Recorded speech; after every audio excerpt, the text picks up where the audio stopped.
Hello everyone. आज हम बात करने वाले हैं पॉक्सो के बारे में कि अगर पॉक्सो की एफआईआर हो जाए, पॉक्सो एक्ट के तहत अगर मुकदमा दर्ज होता है तो क्या हम आपसी सहमति से उस एफआईआर को कोज करवा सकते हैं? क्या हम उस एफआईआर को रद्द करवा सकते हैं? इस बारे में बात करने से पहले मैं आप लोगों को बता दूं पॉक्सो होता क्या है। पॉक्सो एक्ट 18 वर्ष से कम की लड़की या 18 वर्ष से कम के लड़के के साथ अगर किसी भी प्रकार से कोई भी सेक्सुअल ऑफेंस होता है तो इस एक्ट के तहत उस अपराधी को सजा मिलती है। 18 वर्ष से कम की लड़की और लड़के को सुरक्षा प्रदान करने के लिए इस एक्ट को बनाया गया है। आज हम एक ऐसे केस के बारे में बात करते हैं जो राजस्थान का है। उस केस का नाम है रामजी लाल बैरवा बनाम स्टेट ऑफ राजस्थान। ये सवाई माधोपुर का मामला है। एक स्कूल में क्लासरूम में एक 11वीं क्लास की लड़की अकेली होती है।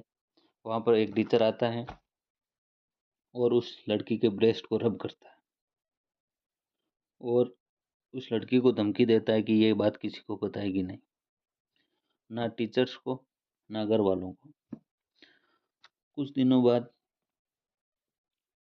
वो लड़की अपने घर वालों को बता देती है और उसके पिता द्वारा एफआईआर करवाई जाती है और एफआईआर दर्ज होती है आईपीसी, पोक्सो और एससी एसटी एक्ट के तहत।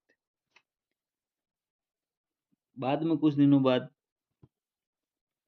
टीचर और उस लड़की के पिता के बीच आपसी सहमति से समझौता हो जाता है और वे दोनों हाईकोर्ट पहुंचते हैं एफआईआर को रद्द करवाने के लिए।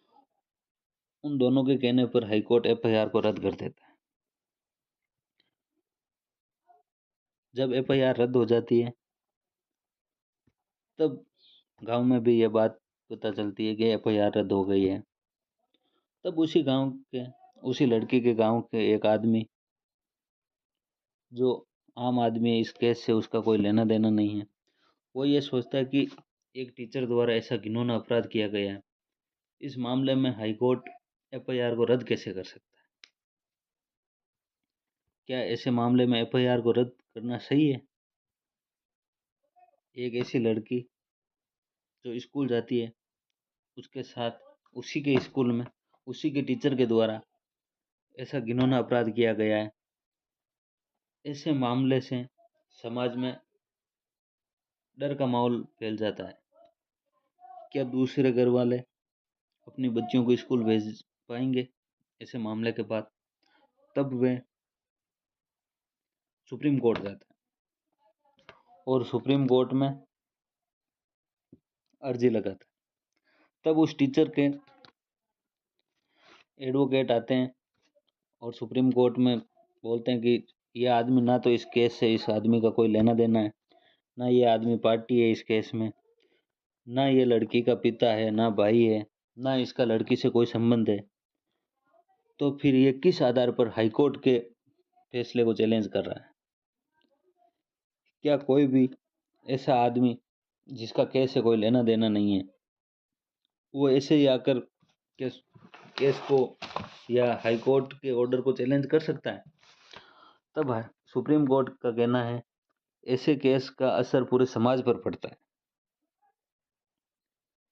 तब उसकी अर्जी को सुना गया और सुप्रीम कोर्ट ने कहा अगर बच्ची की ब्रेस्ट को रब किया गया है तब तो ये सीरियस ऑफेंस है। ऐसे ऑफेंस से पूरे समाज पर असर पड़ता है, पूरे समाज में डर का माहौल पैदा होता है।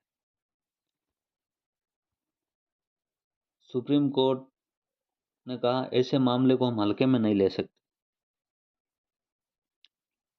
और सुप्रीम कोर्ट में इसी केस के ऊपर एक जजमेंट के बारे में डिस्कस किया गया। State of MP versus Lakshmi Narayan 2019 का मामला है। इसके जजमेंट को डिस्कस किया गया। इस केस में यह कहा गया जो ऑफेंस पब्लिक नेचर का है या जो ऑफेंस सोसाइटी के खिलाफ हुआ है, उस ऑफेंस में कभी भी कॉम्प्रोमाइज नहीं किया जा सकता। ये हमारा लॉ कहता है कि ऐसा कोई भी केस जिसका असर पूरे समाज पर पड़ता है, ऐसे मामले में दोनों पार्टियों के चाहते हुए भी अगर दोनों के बीच समझौता हो जाए तो भी कोर्ट ऐसे मामले को खत्म नहीं कर सकता। फिर कोर्ट में एक ऐसे ही और जजमेंट पर डिस्कस होता है। ज्ञान कौर ज्ञान Kaur versus state of Punjab, ये 2012 का मामला है। उसके अंदर यह बोला गया था, अगर कोई ऐसा ऑफेंस जिसका सोसाइटी पर कोई खास असर नहीं पड़ता है, जैसे आपस में कोई लड़ाई झगड़ा हो जाता है या कोई छोटी मोटी चीज उठा ली गई है किसी के द्वारा, ऐसे मामले में कॉम्प्रोमाइज किया जा सकता है। लेकिन इस लड़की के साथ जो हुआ है, ये एक पब्लिक नेचर का ऑफेंस है। इसमें सारे समाज पर इसका असर पड़ता है, सारे समाज में डर का माहौल पैदा होता है। अगर एक टीचर के द्वारा ऐसा घिनौना अपराध किया गया है तो ऐसे मामले को इतना हम हल्के में नहीं ले सकते।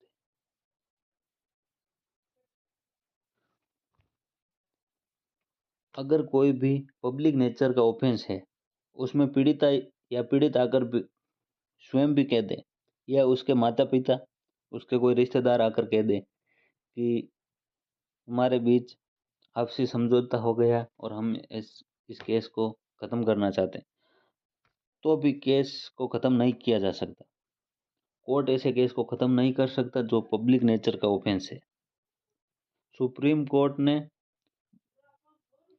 बड़ी हैरानी जताई कि हाई कोर्ट ने कैसे लॉ को अप्लाई नहीं किया, कैसे इस एफआईआर को रद्द कर दिया, इस एफआईआर को कोज कर दिया। सुप्रीम कोर्ट ने हाई कोर्ट के फैसले को वापस लिया, एफआईआर को वापस जीवित किया। उसके बाद सुप्रीम कोर्ट ने आदेश दिया कि एफआईआर को वापस जीवित किया जाए। उसके बाद इन्वेस्टिगेशन होनी चाहिए, कोर्ट में प्रोसीडिंग चलनी चाहिए। बाद में अगर ये टीचर दोषी पाया जाता है तो इसे सजा भी होनी चाहिए।